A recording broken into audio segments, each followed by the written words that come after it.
You're listening to Agile Ideas, the podcast, hosted by Fatima Abuchi. Episode 15, Royal Commission Fallout. Who is left catching the ball?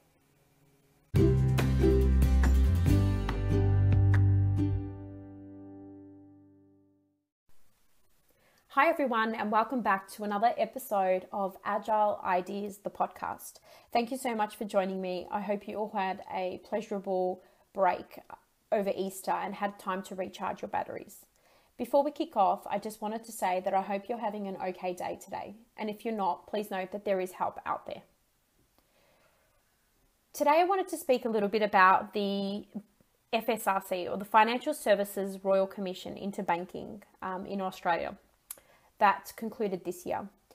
Now, the whole Royal Commission into Banking was in relation to alleged misconduct and actually investigating that a little bit further. The whole purpose of the Royal Commissions, or the central task and focus of the Commission, was to inquire into and report on whether there was any misconduct of these financial services entities, and whether any of their conduct whether any of their conduct, practices, behaviour, or business activities rather, by those entities fell below community standards and expectations. The actual final report was very detailed, and you can access that online, and there will be some information in the show notes about the report itself. But some of the key elements of the report from our perspective, or from my perspective, is really around the underlying presence of culture or absence of culture or culture issues that exist in these organisations. I mean, when you think about what's happened in terms of reading the report and looking around from the perspective of governance, there was a lot of issues. And I think that more effective governance frameworks and controls could really help to reduce or prevent some of the issues from occurring. When I think about some of the issues that were identified, well, with the governance hat on, which is the space that Agile Management Office plays in quite closely, we see that there's quite a disconnect between the roles and the responsibilities. When we think about misconduct, it was rewarded in the form of incentives or bonuses rather than compliance with law and proper standards. When we think about how people behaved, or individuals rather behaved or acted, it's because they felt that they could. When we think about how misconduct can be deterred, well, misconduct is only deterred if it's detected, denounced and justly punished. And it's also really necessary to look into the future as well as to the past, because in addition to the individuals who have been accused of alleged misconduct through this Royal Commission, and generally speaking, some of these organisations are part of that alleged misconduct and referenced in that report. It's also partially and really centres around boards, senior executives who bear the primary responsibility for what has happened, because close attention must be given to the culture, their governance and the remuneration practices. Now, that's a highlight summary from the report itself in terms of the areas which were highlighted as key takeaways. And when you think about some of the challenges that were identified during this Royal Commission and the report itself, you have to ask yourself, what is actually being done? I mean, who is catching the ball post this Royal Commission? What is changing? And who is accountable? Is anybody actually accountable? There's no one person accountable for fixing or preventing these sorts of issues happening again. And when you don't have accountability, it makes it really difficult to solve for these problems. The other challenge I find is that as these banks and financial institutions go ahead and go forward in trying to work out ways to prevent another Royal Commission in future, they really need to think about preventative maintenance measures. When you think about preventative maintenance, it is so critical in some organisations and some industries rather. For example, in aviation or construction, preventative maintenance could well prevent death and serious injury. Now, just because death and serious injury are highly unlikely in some industries such as financial services, it doesn't mean preventative maintenance isn't required.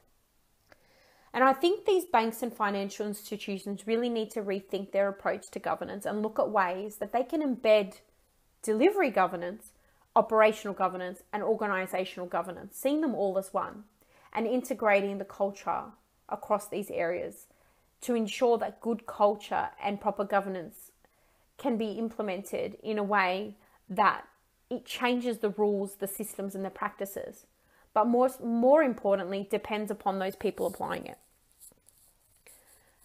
Now, when you think about governance, governance itself is interconnected across the organization. And there has been many instances where I have worked with organizations who treat governance in one division different to another division, or cross-departmental governance doesn't really exist. And when you think about the organizations that are treating governance in isolation of one another in their insular silos, you actually realize that there's quite a lot of overlap that is applicable, because governance itself can't be changed simply by passing new rules and regulations, but it's actually how your teams work together to improve the culture that's associated with governance. People need to see governance as a beneficial thing to prevent issues from arising, rather than a control measure that is there to make your life difficult or to add challenges to your day or add time to your workload. It's not about that.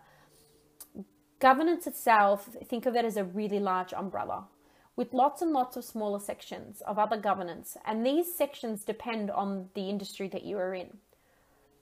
But when we think about the fact that poor governance was fundamentally and significantly part of the challenges that helped to drive the Royal Commission, that would be a really good place to start when thinking about a proposed solution and a way forward for these organizations. I mean, if we think about that for how we can approach this in order to help these organizations manage the fallout, well, we can start by identifying all of the aspects of governance that are interrelated across an organization. Because governance itself is not isolated. It's something that is basically a bridge across your organization, from the very top of your organization at your board and CEO level all the way down. And I've seen too many instances where organizations actually focus on governance in isolation of one another. So the intent is there, but the actual execution sometimes is a challenge. Then we need to think about, how does governance and oversight of governance take place from department to department as the flow of that information extends further beyond the reaches of an organization? What are the measures that we have in place to enable us to have a supportive governance approach, which includes oversight and quality assurance? Then we need to think about how we hold those teams accountable to proactively prevent issues from arising. And one way of doing that is actually by enabling your teams to speak openly and candidly about issues that may have arisen.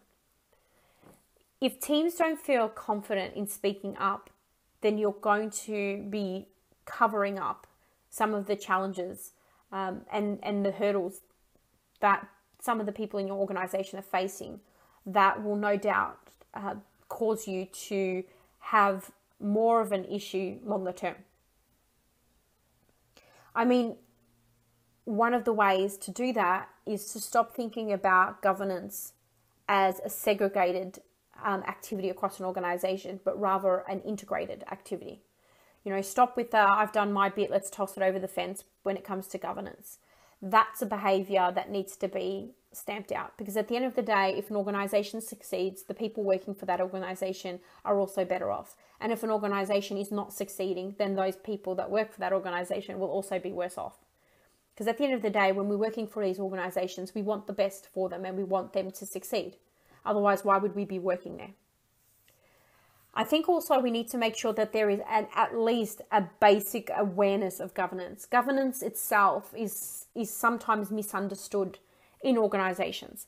And I think that until governance is better understood, it's going to be really hard for people within your organization to adhere to the rules and requirements and the guidelines that are there to help them be more effective when it comes to governance. I think that regulatory bodies as well need to look at not just the done elements when looking at how organizations respond around the governance, but ensure that it can be reviewed and measured as well. There's no point in asking, organizations, institutions themselves to meet certain requirements if those requirements are not going to be reviewed and measured. And I know that there are definitely regulators out there that do have requirements of these banks and financial institutions, but how much do they do with the information that is actually provided to them? I'm not quite sure. There are various mechanisms for these organizations to manage the governance, but I think one of the most important governance approaches is to ensure consistency across an organization. And to do so, it needs to be a well-coordinated, consistent, and a collaborative approach. Governance, traditionally is a team or a person, or depending on what function you work in. I've come from a project management office background and the project delivery space. And, often governance itself is seen as a, dictatorship with a particular person running a function, often referred to as a PMO, telling everybody what they need to do and bossing everyone around and controlling how, projects are delivered and whatnot. Now, that's a really traditional way of looking at things. Excuse me. But I think that when you have good governance, it's integrated well, it's well coordinated, it's consistent, and it's done in a collaborative way. Because as I mentioned earlier, without ensuring that people have an understanding and an awareness of what it means to be part of the governance circle, and being someone who's responsible and accountable as well to help the organization meet their requirements and support the preventative maintenance activities that I think are really necessary. Without doing those sorts of things and understanding the governance, it's going to be really challenging for those individuals to know how they fit in. So that's 5 sort of key aspects of how I think that these organizations can manage the fallout. Identifying the aspects of governance and understanding, and then using that information, and in parallel to that, looking at the culture, because I think culture and governance are quite closely aligned. You need to have good culture in an organization so people can work respectfully and collaboratively together to ensure that governance requirements are met, regardless of whether they're internal governance requirements or governance from regulators or other stakeholders. I think that in order for banks and financial institutions to be aligned, there needs to be a clear information and knowledge management strategy as well that underpins the outcomes from the review and the recommendations identified. This includes alignment between both the regulators and the institution themselves. Now, there are many regulators and peripheral players that are involved, and the complexity around this is quite significant.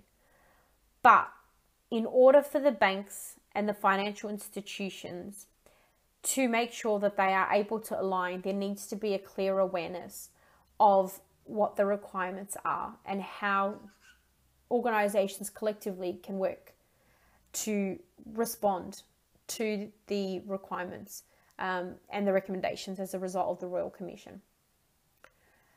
Part of the problem, I think, is the fact that those responsible for preventing and reporting on the misconduct are also one and the same.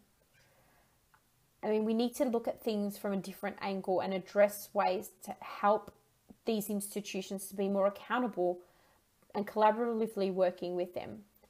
And to do so, we need to look at solving problems from the inside out rather than the inside out, from the outside in as well. I think that in order to move forward, organizations themselves should really come together with the regulators and think about who's actually accountable, who's catching the ball, And who's going to make sure that there isn't another Royal Commission? With so many institutions and so many regulators, who is bringing it all together? Who is going to make sure that the alignment between these institutions and regulators and other stakeholders can happen? At Agile Management Office, we have a call to action proposal for these peripheral players, and that is about improving the culture within your organizations and using a framework that we've identified to support that. We hope that improving the culture will naturally help you to be better governed. If you'd like to know more about anything discussed in today's podcast, please do reach out via any of the social media channels, and also can be emailed. I think that more needs to be done in this space. At the moment, it's been not that evident in terms of what is happening. There was a lot of discussion around the Royal Commission itself, but now that it's been done and the report is coming out, I am wondering who is left holding the ball. Who's left catching the ball, rather? Who is going to be accountable, and what is going to be done? Forget the fluffy stuff. What is actually going to be done? What is the approach to better the governance so that we don't have a repeat of last year's Royal Commission? Thank you so much for listening to today's podcast. I hope there was some insights. I hope you've been able to feel, think, or be inspired from anything discussed today. And I look forward to talking to you again soon. Have a lovely day.